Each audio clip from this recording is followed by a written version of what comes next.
apalagi, eee, jadi misalnya ya sebidang tanah. Ada sebidang tanah 1 hektar. 1 hektar itu bisa dikerjakan 5 orang. Ya, tetapi sebenarnya 3 orang pun juga jadi selesai itu tanah untuk dikerjakan. Artinya ada 2 orang yang itu yang disebut pengangguran tersembunyi. Jadi dengan 3 orang dan mengerjakannya juga akan selesai dengan hasil yang sama. Tetapi karena ya itu biasanya karena apalagi karena daripada kasihan tidak ada kerjanya, biasanya kan kita bilang ya udah silahkan kerja, kita ambil 5 orang. Jadi dengan 3 orang juga jadi. Itu yang disebut kalau yang tadi itu yang tidak terdaftar itu disebut ilegal, itu pekerja ilegal. Jadi itu yang tersembunyi. Kemudian apa ya tadi ada yang kesabarannya. Kesabaran itu apakah dari lahir itu dibentuk. Itulah sebabnya ada yang orang yang kuat menghadapi sebuah masalah, ada yang tidak. Jadi bukan dan kalau dia dari lahir itu mungkin kalau dibilang dari lahir ya itu juga tidak, tetapi dia dibentuk dari keadaan, dari pemikirannya dia, dari bagaimana dia menerima segala sesuatunya. Saya bukan orang sabar, saya kasih tahu kok, saya bukan orang sabar, saya bukan orang sabar. Dan ketidaksabaran saya itu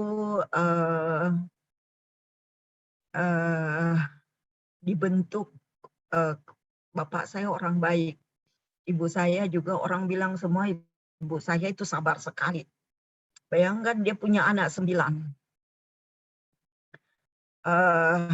Tetapi saya menjelma menjadi orang yang tidak sabar, dan itu penyebabnya apa? Karena yaitu prestasi biasanya yang membentuk kita menjadi sombong, menjadi angkuh, biasanya itu karena prestasi. Itu yang biasanya yang membentuk kita. Karena kita merasa bahwa kita melebihi dari orang lain. Itu yang biasanya membentuk kita menjadi sesuatu yang lain. Tanpa kita sadari bahwa itu semua pemberian dari Allah ya. Jadi itu membentuk saya menjadi ya itu tadi saya bilang kalau bapak ibu saya sabar, bayangkan punya anak 9.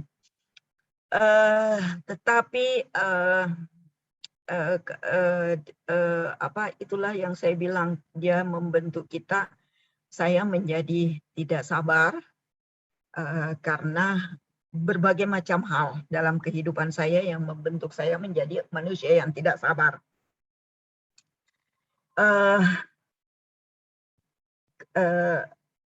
Jadi itu bentukan, dan yang membentuk itu biasanya diri kita sendiri. Ada orang kan yang biasa kita bilangi sabarnya dulu, kenapa dia menjelma menjadi harimau? Iya kan? Biasa juga orang bilang apa? Dulu kalau ada apa-apa langsung dia ini. Sekarang berubah menjadi sabar sekali. Itu kan berarti dia bisa itu bisa dirubah. Tapi merubah dari baik menjadi tidak baik itu gampang. Saya kasih tahu ya. Itu dari baik menjadi tidak baik itu gampang sekali kita membuatnya. tetapi merubah menjadi kita yang tidak baik menjadi lebih baik, itu yang sangat susah sekali. Jadi itu yang amat sangat susah. Saya yang biasanya tidak, kalau ada apa-apa langsung, saya bagusnya karena saya suka menegur orang yang langsung saya tegur dulu orang di mukanya, biar banyak orang saya tegur. Itu orang marah, tidak suka dikasih begitu. Memang tidak ada orang yang suka dikasih begitu. Kalau misalnya dia berbuat salah, langsung kita tegur, tidak ada. Jadi itu salah satu yang saya bilang saya tidak sabaran. Nah, tapi saya itu kalau selama saya tegur kok itu berarti saya mau lihat kok baik. Kalau saya sudah tidak tegur kok berarti sudah saya tidak sayang orang. Tapi itu merubahnya itu susah sekali. Kadang-kadang saya pernah lihat tetangga saya ditabrak sama PT-PT. Terus kebetulan saya menunggu PT-PT, terus dia yang ditabrak, tuh sopir PT-PT-nya, dia minta maaf orang tua. Dia pikir dia yang tidak melihat PT-PT sehingga ditabrak sama PT-PT. Jadi dia yang minta maaf. Saya dengan lantangnya saya pergi di situ berdiri. Saya bilang, Pak, tidak Pak. Bukan kita yang salah. Ini sopir PT-PT salah. Langsung dia tarik tanganku. Nak, jangan begitu nanti dia pukul kok. Tapi saya tetap ngotot. Jadi kadang-kadang gitu kita kalau ada begitu. Jadi itu terbentuk ya. Tapi itu tadi saya bilang merubah dari baik menjadi tidak baik itu gampang sekali. Gampang sekali. Tapi merubah diri kita menjadi dari tidak baik menjadi baik itu amat sangat susah. Jadi itu. Jadi kalau misalnya orang bilang baik, maka tetaplah baik. Biasa kan kita bilang apa? Dulu waktu SMA baiknya ini, kenapa kita ketemu sekarang biar dia lihat, kita tidak mau dia lihat. Nah, jadi itu kesabaran dan lain sebagainya itu dibentuk sama dengan, jadi banyak orang yang mulai dari saya punya angkatan itu banyak teman-temanmu yang mendapat musibah karena dia tidak dididik, tidak untuk itu, maka begitu dia mendapat musibah, maka musibah itu dia rasakan menghancurkan dunia dia. Padahal musibah itu adalah cobaan kita kuat tidak. Jadi kalau misalnya ada teman saya dulu, ada anak PA saya, ada teman angkatan saya yang gila. Dia pintar sekali, pintar. Bagus bahasa Inggrisnya, pintar. Tapi begitu dia berhadapan, dosen itu kadang-kadang ada dosen yang berhadapan dengan kita. Bukan karena nilai yang menyebabkan, bukan karena kita tidak pintar menyebabkan kita tidak lulus. Tetapi kadang-kadang dosen, apalagi dosen saya dulu, kadang-kadang sikap kita yang menyebabkan kita tidak lulus. Jadi misalnya ya, ada dosen yang tidak mau dibantah, kita bantah, terus tiba-tiba dia tidak lulus. Padahal dia pintar. Ya, pergi berapa kali menghadap, terus tetap dikasih dapat error. Akhirnya dia depresi. Gila. Kemudian ada anak PA saya dulu, putus dengan pacarnya juga gila. Saya bilang, padahal saya sudah nasihati perempuan ini ya. Saya bilang banyak laki-laki, bukan cuma satu itu, tapi saya bilang dia apa kok? Dia bilang tidak, Ibu. Saya bilang, kok dia tidak pernah apa-apa kok? Dia kok menangis terus, tapi akhirnya tekanannya itu tidak tahu kenapa, akhirnya dia jadi gila. Padahal saya sudah nasihati. Dia tidak bisa menghadapi itu, terus ada juga yang tiba-tiba orang tuanya bangkrut, itu juga dia juga jadi gila. Tidak bisa menerima kenyataan. Saya bilang banyak orang lebih miskin daripada kau, tapi dia tidak mau, tidak terima itu. Jadi dia jadi dia jadi depresi, akhirnya lama-lama keluar dari kuliah. Jadi itu sifat-sifat yang itu bukan ini, karena kalau kita pikir seperti yang saya ceritakan yang itu, misalnya dia jadi depresi karena jatuh miskin, saudara-saudara tidak. Kenapa? Karena mungkin pengalaman, makanya pengalaman hiduplah yang menyebabkan kita mau menerima dan pemikiran yang baik. Kalau kita selalu berpikiran positif, maka insya Allah semuanya akan lebih baik. Kita itu pikiran positif saja. Kita sedang dicoba, kita sedang apa itu saja. Jangan berpikiran yang tidak, karena kita tidak tahu, karena kita berurusan dengan orang lain. Oke, tadi ada yang menjelaskan apa itu hubungan silaturahim apa semua, ya itu harus tetap dijaga. Pertemanan itu harus luar biasa. Kita harus menerima teman kita apa adanya, karena tidak semua teman kita itu seperti apa yang kita pikirkan, tidak. Kalau dia punya kekurangan, terima, karena kalau kau tidak terima maka kau tidak akan berteman lagi. Begitulah modelnya dia. Jadi itu seperti juga teman saya kemarin bilang, kenapa teman kita itu ya ada yang pernah yang ngomong begini, kenapa Fatma mukamu sepertinya tidak berubah sejak SMA sampai sekarang begitu-begitu, saya berubah mukaku tua Mi. Maksudnya tidak ada yang lebih tua. Saya bilang kita tidak tahu perjalanan hidupnya seseorang. Karena perjalanan hidup itulah yang menentukan bagaimana seseorang, kemudian bagaimana kita menghadapi masalah. Saya kalau menghadapi masalah,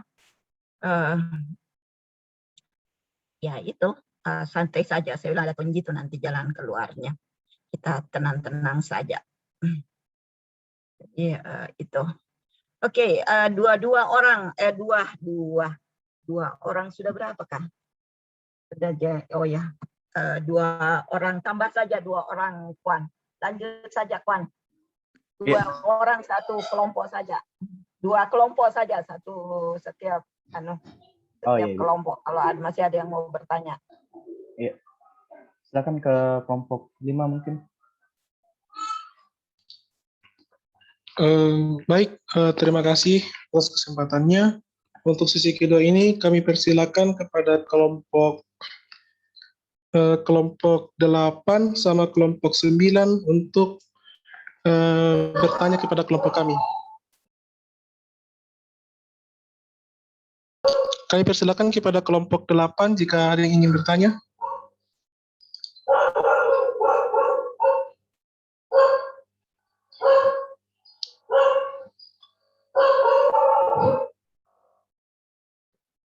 Iya, saya Arya. Oh ya, silakan. Baik, jadi saya Casya Jolensya. Saya ingin bertanya kepada kelompok 5. Seperti yang dijelaskan tadi, apakah hanya dengan mengurangi angka pengangguran, suatu negara dapat dikatakan sebagai negara maju? Iya, baik. Terima kasih atas pertanyaannya. Kami tampung dulu. Untuk kelompok 9, jika ada yang ingin kami persilakan untuk bertanya. Kelompok 9. Saya Arya. Ya, boleh. Silakan. Baiklah, seperti yang kita ketahui bahwa pandemi COVID-19 ini memiliki banyak dampak yang timbul, mulai dari pekerja yang di PHK, operasional pedagang kaki lima, jasa online maupun UKM yang tidak optimal dan sebagainya. Nah, yang menjadi pertanyaannya yaitu bagaimana pandemi COVID ini mempengaruhi angka pengangguran di Indonesia. Apa saja langkah yang perlu dilakukan dalam menghadapi perubahan angka pengangguran tersebut, serta apakah langkah-langkah tersebut sudah efektif dalam mengatasi masalah terkait pengangguran ini. Terima kasih. Baik, terima kasih atas pertanyaannya. Kami tampung dulu. Berikan kami waktu sekitar 5 menit. Mungkin kami akan kembalikan ke Kuan dulu untuk membuka sesi pertanyaan kepada kelompok selanjutnya. Ya, terima kasih kelompok 5. Selanjutnya saya persilakan ke Uswarten untuk dilanjutkan lagi sesi diskusinya. Baik, sesi kali ini saya memberikan kesempatan kepada kelompok 1 dan kelompok 2 untuk memberikan pertanyaannya. Kepada kelompok 1, persilahkan. Baik, terima kasih atas kesempatan yang diberikan. Saya, Denon Fadila, ingin bertanya, kualitas sumber daya manusia ini dilihat dari beberapa aspek, yaitu kondisi ketenagakerjaan dan juga kualitas indeks pembangunan. Nah, diketahui Indonesia ini mengalami masalah pada kualitas pendidikan, seperti memiliki begitu banyak lulusan, akan tetapi masih banyak yang menganggur. Salah satu penyebabnya ini karena kualitas lulusan yang dihasilkan ini tidak memenuhi kriteria yang dibutuhkan oleh pemberi kerja.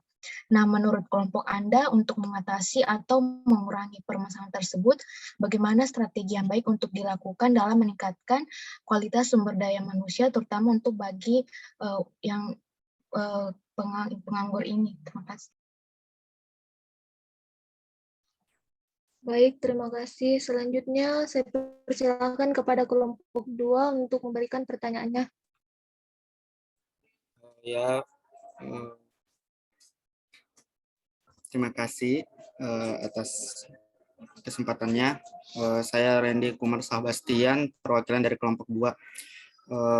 Tadi teman-teman dari kelompok 6 telah memaparkan mengenai komponen model manusia yang terdapat ada 6 komponen, dan 6 komponen tersebut akan bagaimana jika salah satu komponen dari ke-6 itu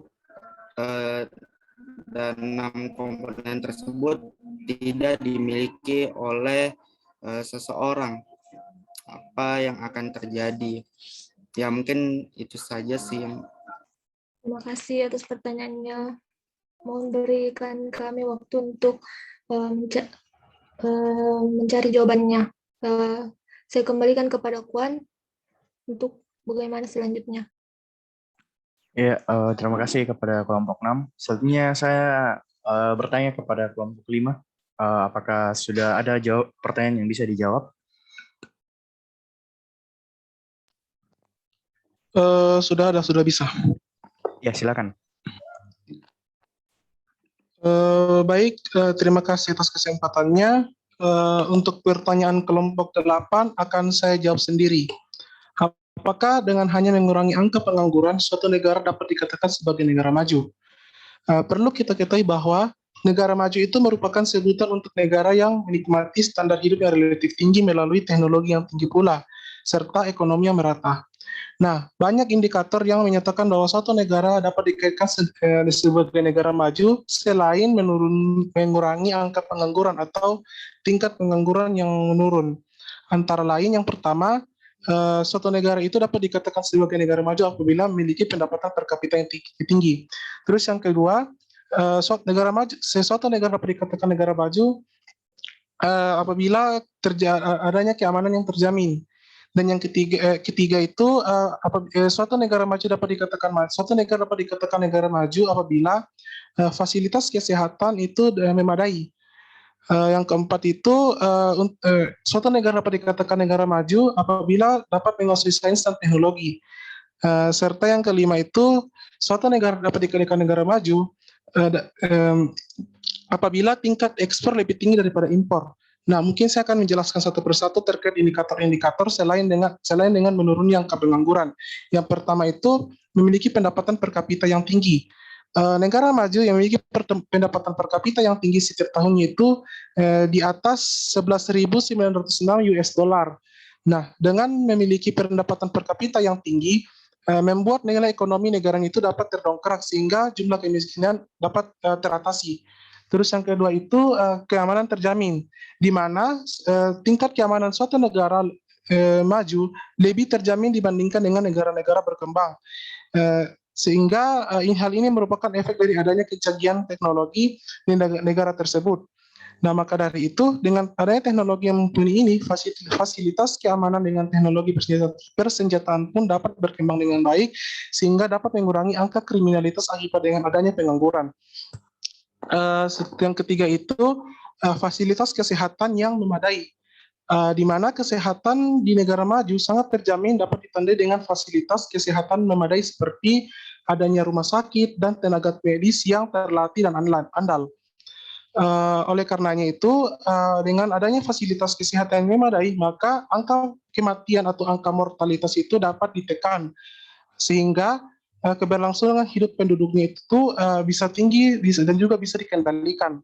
Yang keempat itu menguasai sains dan teknologi, di mana mayoritas penduduk di negara maju dapat menguasai ilmu pengetahuan serta teknologi. Jadi tidak heran apabila mereka di negara maju itu dapat melakukan observasi atau inovasi-inovasi yang berorientasi kepada kebutuhan yang ada di dalam negara tersebut. Nah, selain itu, hasil observasinya itu dapat diterapkan di kehidupan sehari-hari untuk menciptakan inovasi baru seperti alat-alat modern yang memudahkan kehidupan. Ya, mungkin bisa seperti adanya kecanggihan teknologi seperti adanya alat komunikasi, alat transportasi, maupun alat elektronik. Ya, dan yang terakhir itu tingkat suatu negara dapat dikatakan negara maju apabila tingkat ekspor itu lebih tinggi daripada impor. Unggulnya sumber daya manusia dan teknologi yang dimiliki oleh negara maju membuat tingkat ekspor menjadi lebih tinggi daripada impor. Nah, umumnya negara maju itu menyediakan ekspor barang dan jasa dengan nilai ekspor yang bisa terus meningkat, sehingga aktivitas perekonomian negara tersebut akan semakin produktif. Demikian jawaban saya terkait dengan indikator-indikator suatu negara yang dapat dikatakan negara maju selain dengan menurunnya angka pengangguran. Mungkin kepada kelompok penaja ada yang ingin ditanggapi? Tidak, jawabannya sudah bagus, jadi kami terima. Ya, baik, terima kasih.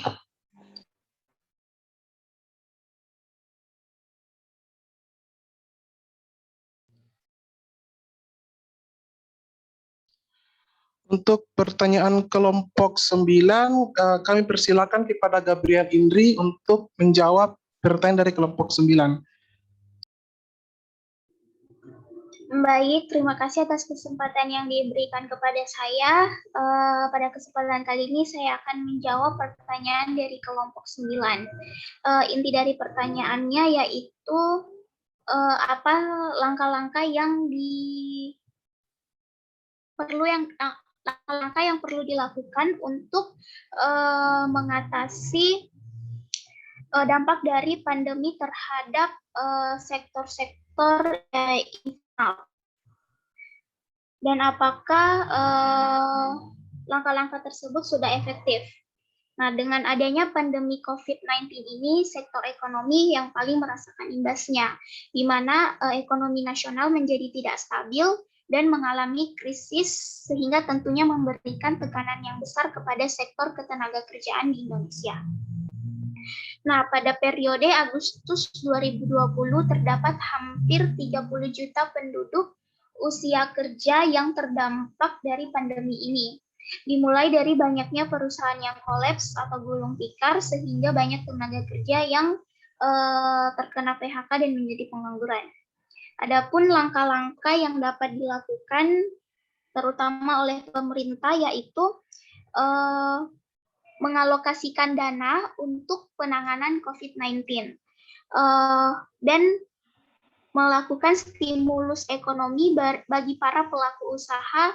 Itu pemerintah melakukan alokasi dana sekitar 17,2 miliar dolar Amerika Serikat. Nah, stimulus ekonomi ini dimaksudkan agar pelaku usaha tetap bisa menjalankan usaha mereka, sehingga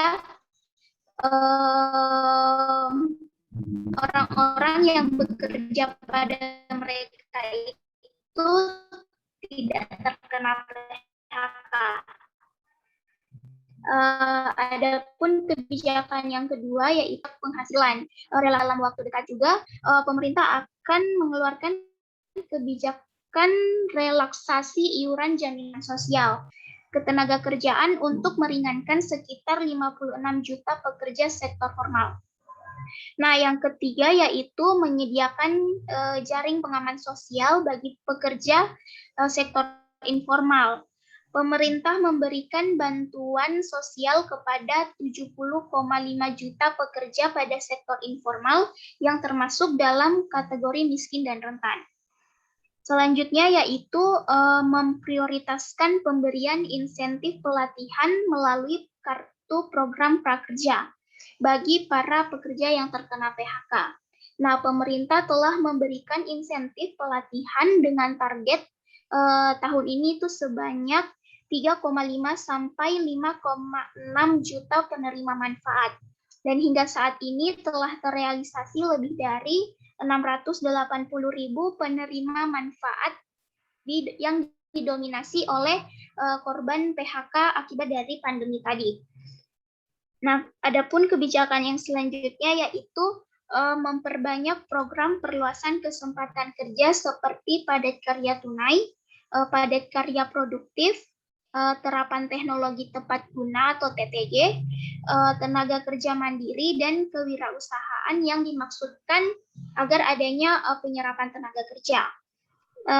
Kebijakan yang terakhir yaitu menyediakan panduan yang ditujukan bagi pekerja dan perusahaan, terutama menyangkut perlindungan pekerja atau buruh dan kelangsungan usaha, serta perlindungan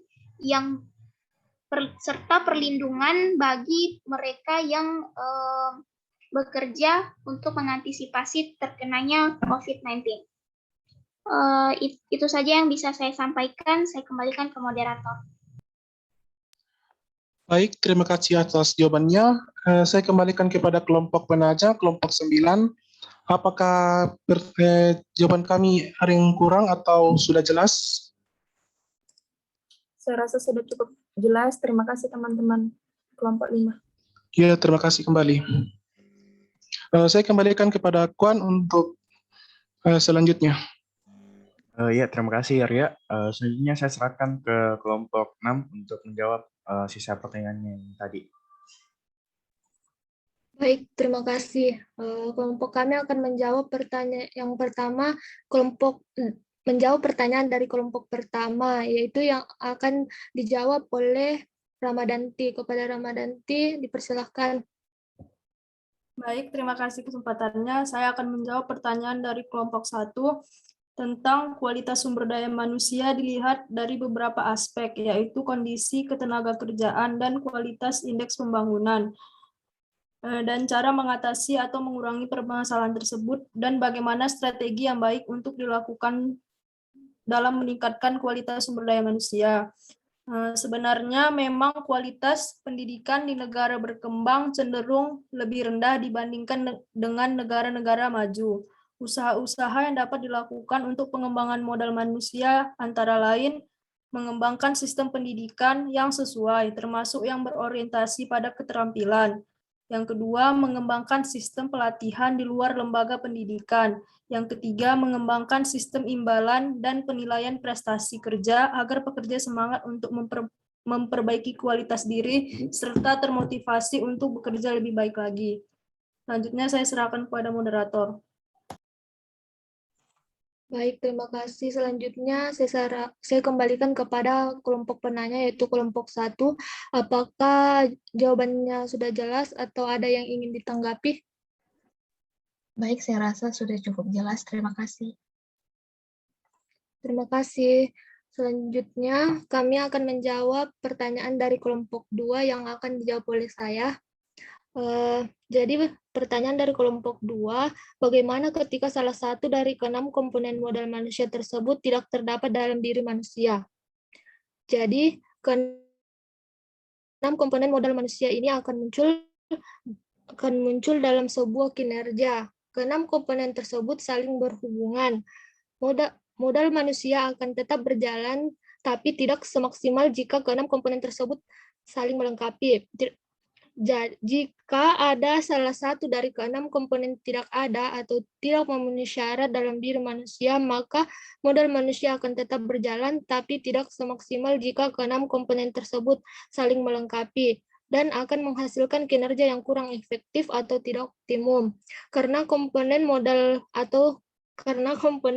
manusia memiliki peran penting masing-masing, seperti contohnya modal kesehatan. Jika badan yang tidak sehat akan membuat semua modal yang lain tidak muncul dengan maksimal.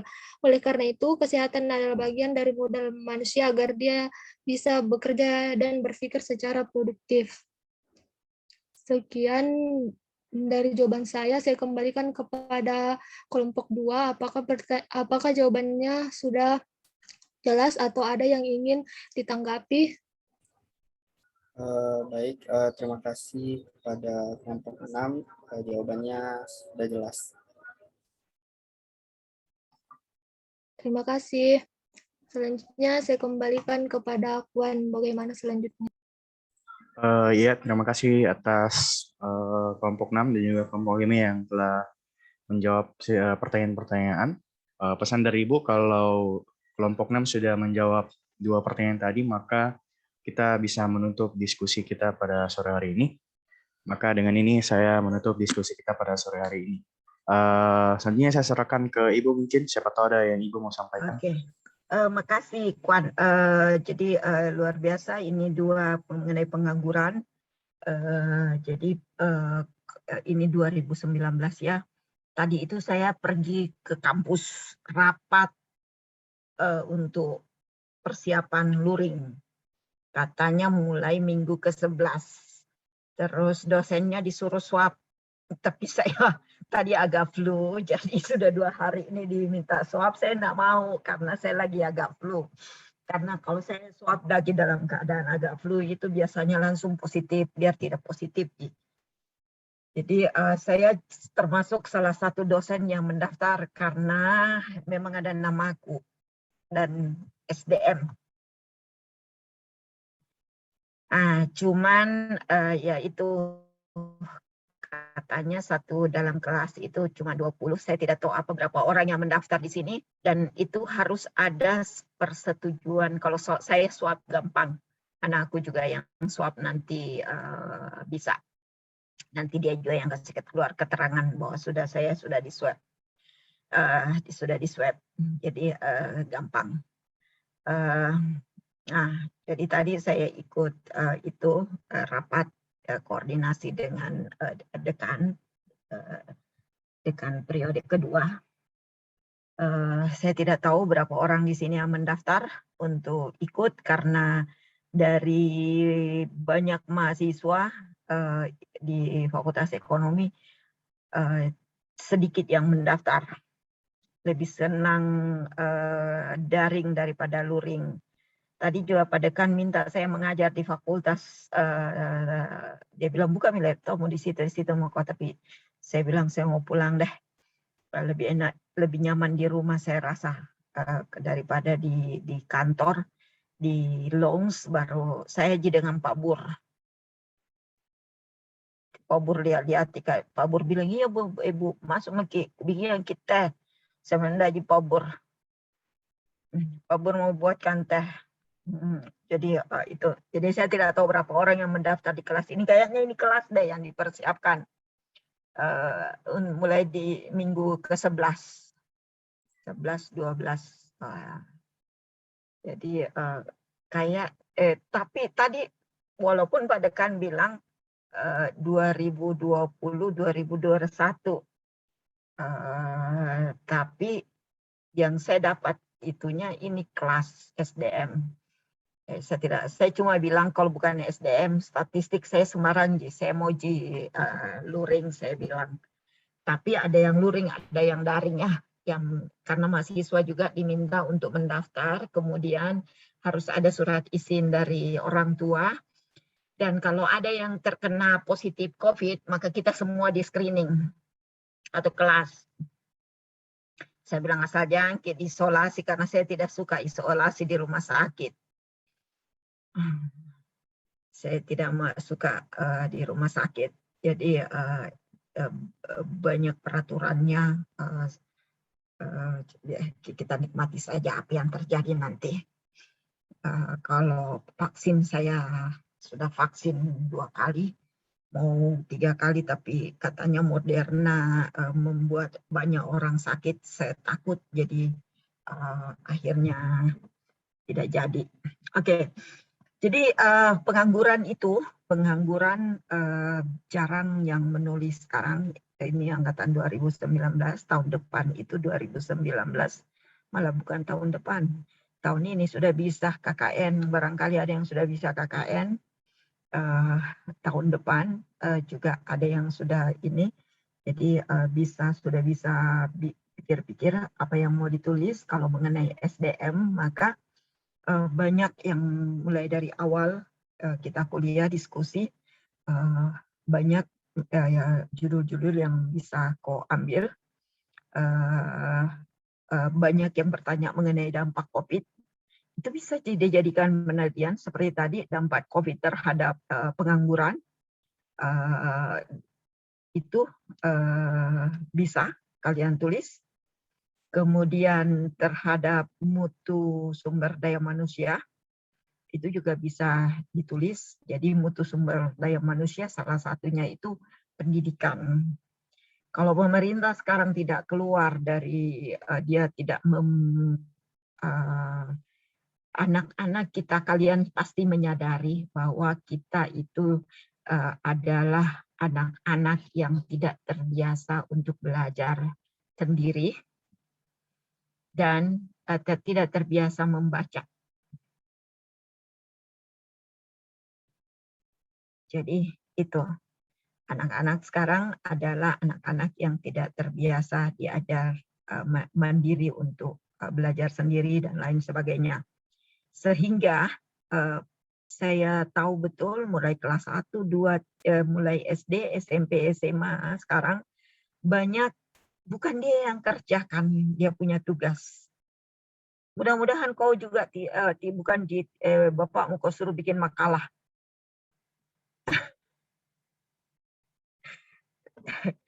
Jadi walaupun saya sebenarnya bisa cek tingkat plagiasinya kalian, saya bisa cek di ini, tetapi itu yang saya bilang, gara-gara pandemi ini membuat kita bilang apa ya, biarkan saja.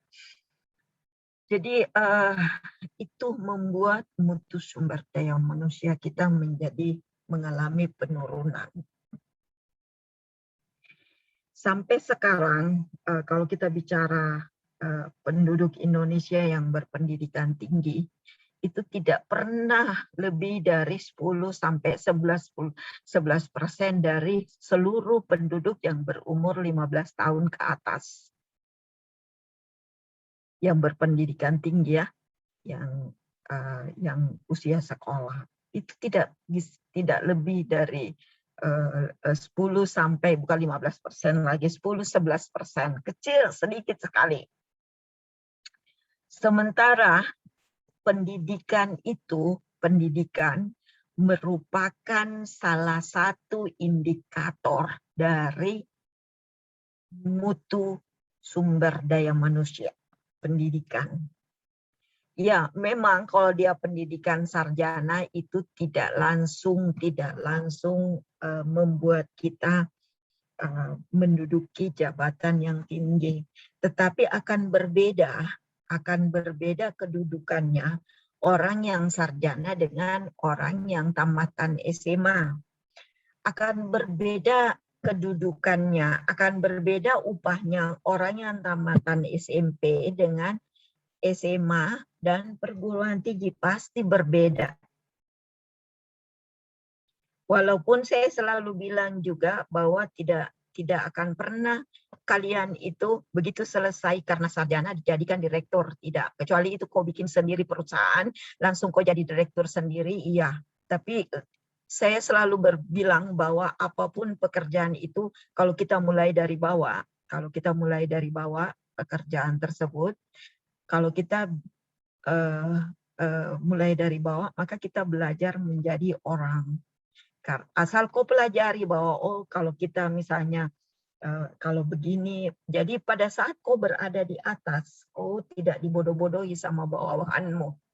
Karena kau pernah di sana, jadi kau tahu apa kelebihan dan kekurangan pekerjaan di situ. Nah, salah satu yang menyebabkan perusahaan keluarga cepat jatuh adalah ini. Biasanya perusahaan-perusahaan keluarga itu anaknya tidak mau jadi pegawai rendahan. Dia mau langsung jadi salah satu direktur.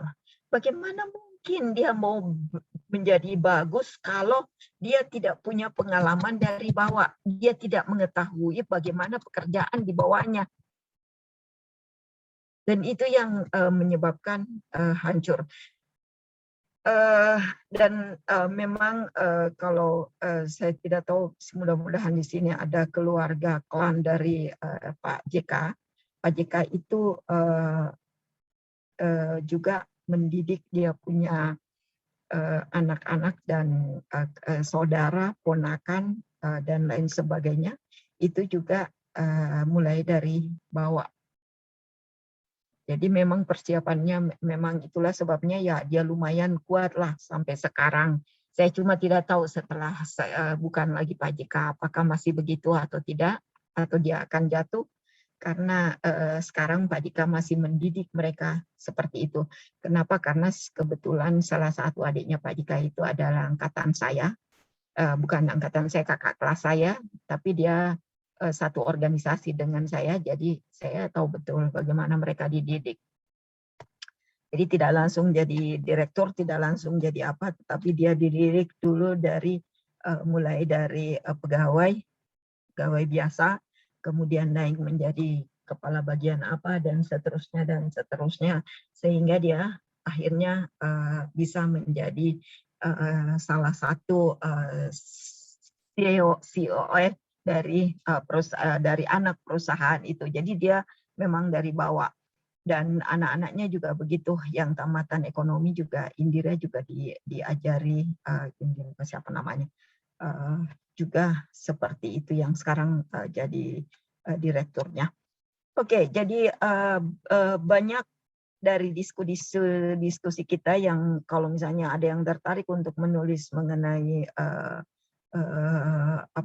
mengenai sumber daya manusia, banyak judul-judul yang ini. Cuman kalau dampaknya terhadap COVID itu harus data primer, karena kalau data sekunder, COVID kan baru 2 tahun sekarang. Jadi sementara kalau analisis regresi itu minimal 15 tahun, kecuali kalau kau mau ambil bulanan. Itu kalau sudah 2 tahun itu sudah 24. Tapi data bulanan itu susah. Yang ada itu data tahunan. Jadi salah satu-satunya cara untuk mengetahui dampak COVID adalah dengan menggunakan data primer. Tadi kan sudah ada faktor-faktor yang bisa mempengaruhi mutu modal manusia. Itu juga bisa dijadikan. Kemudian ada 4 pengukuran tadi mutu modal manusia kan, itu bisa digunakan salah satunya. Yang kedua itu upah. Upah itu adalah dalam dalam sumber daya manusia, upah itu disebut return investment di dalam sumber daya manusia, pengembalian dari, jadi pendidikan itu investasi. Pendidikan itu investasi. Jadi sekarang kau ke sekolah itu investasi, dan hasilnya akan kau dapat pada saat bekerja. Pengembalian itu akan kau dapat pada saat bekerja. Itulah upah yang kau dapat pada saat bekerja. Itulah pengembalian investasi yang kita tanam pada saat kita sekolah. Jadi akan berbeda itu upah. Jadi orang yang tidak sekolah, yang kau bilang ada Ibu Susi yang tamat SMP jadi menteri ya. Tapi dia itu Ibu Susi itu kalau kau perhatikan, kalau kau dengar pengalamannya, dia bukan banyak belajar di bangku sekolah, tetapi dia banyak belajar dari kehidupan. Dia banyak belajar dari keterampilan yang dia ini, bagaimana dia belajar bahasa Inggris, bagaimana dia ini menguasai bahasa dan lain sebagainya, dan dia punya kekuatan yang luar biasa dalam dirinya. Jadi itu terlepas dari itu ya, tetapi itu outliers, tidak semua begitu kan? Tidak semua orang begitu. Ada memang yang punya kemauan kuat, tetapi biar bagaimanapun selalu saya bilang orang yang punya pendidikan tinggi itu akan mempunyai terobosan dan pemikiran-pemikiran yang lebih baik daripada orang yang berpendidikan di bawah SMA atau SMA ke bawah. Jadi itu banyak yang bisa dari pertanyaan-pertanyaan temanmu itu bisa menjadi pertanyaan-pertanyaan penelitian. Seperti tadi pengangguran, terus misalnya kau mau meneliti dampaknya pandemi terhadap usaha kecil menengah, baik itu penyerapan tenaga kerjanya atau apanya, bisa banyak yang ini. Jadi judul-judul yang kau dapatkan dari pertanyaan-pertanyaan temanmu, dari makalah-makalah yang kau buat. Oke, itu. Kemudian saya mau minta kalian punya makalah, kirim mau di grup, tapi dalam bentuk bukan PDF, Word, nah sama dengan PPT-mu juga begitu, tidak dalam bentuk PDF. Kirim di grup, nanti saya yang tag untuk ini.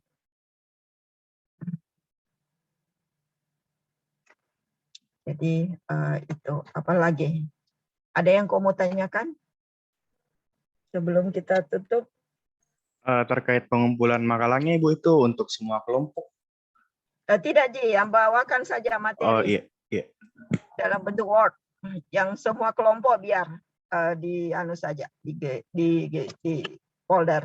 Tapi yang bawakan makalah saya saya mau minta yang bawakan materi itu kirimkan saya dalam bentuk di grup saja.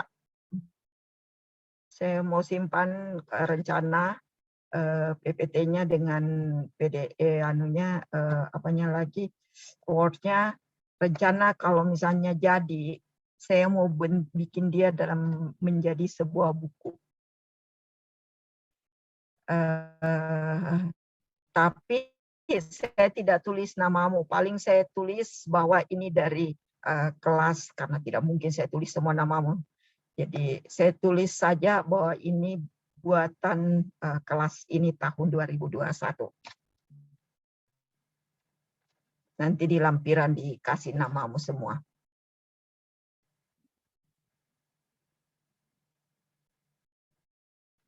Di lampiran buku tersebut.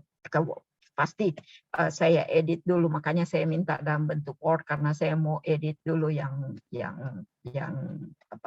tidak sesuai, saya kasih keluar atau saya tambah.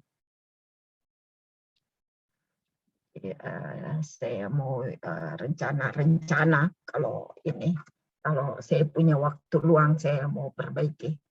Jadi ini juga sekalian pemberitahuan kepada yang lain, nanti besok lusa ada yang komplain, bilang Bu kenapa ada. Tapi insya Allah saya akan, kalaupun tidak saya tulis namanya satu-satu, saya akan dibuat dia dalam bentuk lampiran. Dilampirkan di belakang. Atau ditulis juga di kata pengantar ucapan terima kasih. Nah. Oke, saya kira terima kasih untuk kelompok 5 dan 6, luar biasa. cukup. Wabillahi taufiq wal hidayah. Wassalamualaikum warahmatullahi wabarakatuh. Waalaikumsalam warahmatullahi wabarakatuh. Terima kasih, Bu. Terima kasih banyak. Terima kasih banyak, Bu. Iya, sama-sama. Saya keluar ya. Ya, Bu. Iya, Bu.